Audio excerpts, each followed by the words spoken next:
Legislate. The chair recognizes the member from Hampstead, Representative Mark Pearson. Thank you, Mr. Speaker.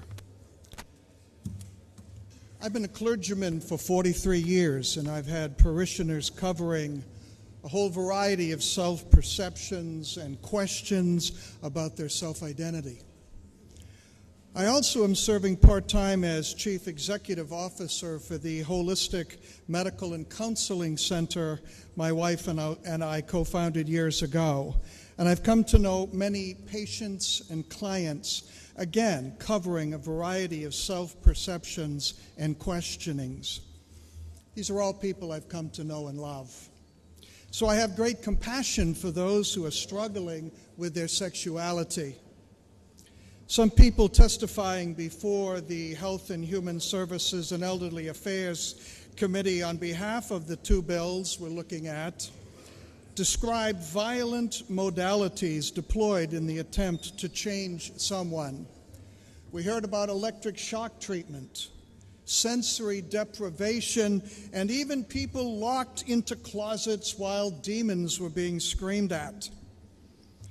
And yet, when we asked who receives such treatments and who in New Hampshire performs such treatments, we received no specific information.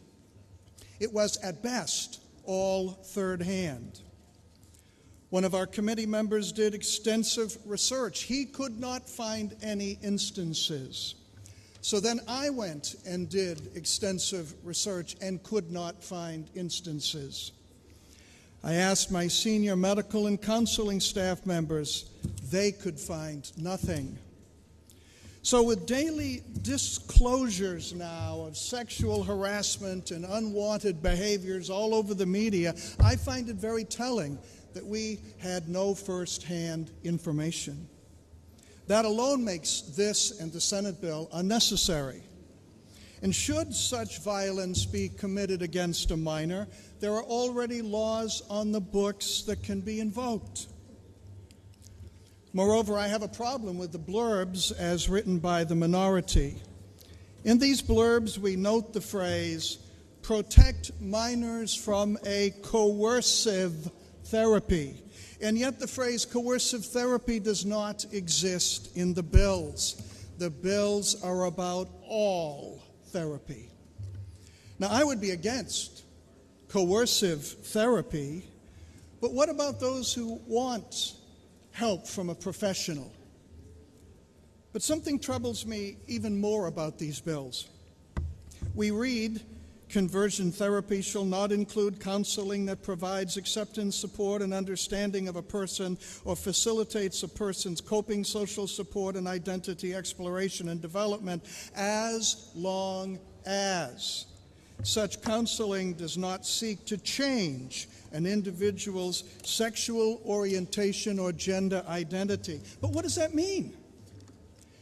Does this rule out the conversations my staff were sought out for by young people unsure of an unwanted crush on someone of the same sex?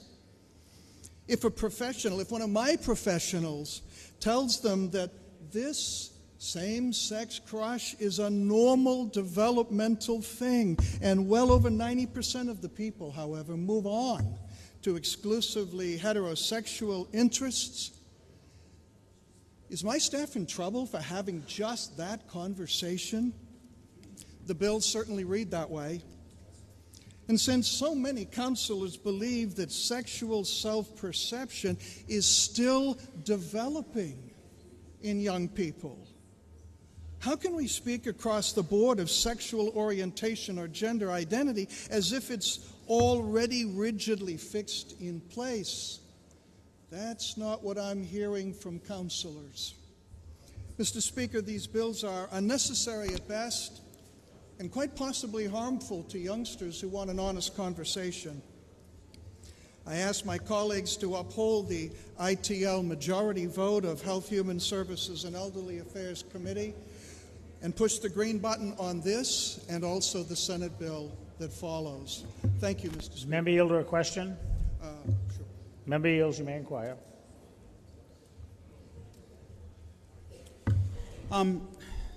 It wasn't entirely clear from your remarks. Can you clarify, do you run a business that engages in this sort of counseling? I'm CEO of an organization with family practice medicine and general counseling. The subject with teenagers about their feelings comes up, but it is not primarily what we do. Question. Does the member yield another question? Member yields, remain quiet. Does your organization offer this sort of counseling if it's requested? It depends what you mean by this sort of counseling. Sensory deprivation? No. Electric shock treatment? No. Screaming at demons? No. Locking people in closets? No. Do we say, you know, most people have a crush on the same sex as they're growing up? Yeah. Does the member yield to another question? Does the member yield? Member yields. Thank you. And just to clarify, I wasn't asking about the demons in the closet stuff. I meant what you legit. Right. So my question is, do you have a conflict of interest on this legislation? I don't think that's a valid question. I'm sorry if he no. Point of order, Mr. Speaker. It's not in order. If the member wishes to declare a conflict of interest, that's up to him to declare. Point of order on what you just said, Mr. Speaker. We don't find out until after the vote when you announce the names of the people who've declared a conflict of interest. So since we don't have a way to know that yet, I'm asking the member directly.